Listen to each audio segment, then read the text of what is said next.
ថ្ងៃនេះអត់បានកាត់វីដេអូពីការធ្វើម្ហូបអីទេបងចាតែបានខ្យល់ល្អយកមក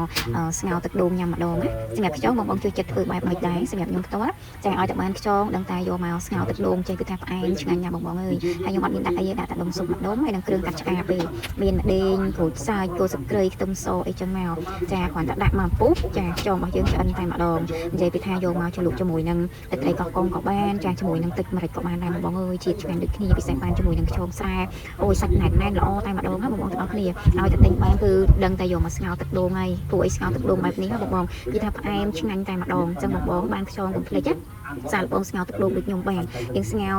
ទឹកធម្មតាក៏បានដែរគ្រាន់ថាវាអត់សូវឆ្ងាញ់អត់សូវជាតិដូចទឹកដូងបែបនេះណាបងដាក់ទឹកដូងបែបនេះគឺថាសាច់របស់វាផ្អែមខ្លាំងតែម្ដងគឺកាន់តែជាតិចានេះបងអើយសាច់ល្អណាស់ចាយកមកឆ្កឹះញ៉ាំជាមួយនឹងទឹកម្រេចក៏បានជាមួយនឹងទឹកប្រេងខ្យងទឹកប្រេងខ្យងទឹកត្រីកោះកុងបងអូយកាន់តែជាតិហ្មងចា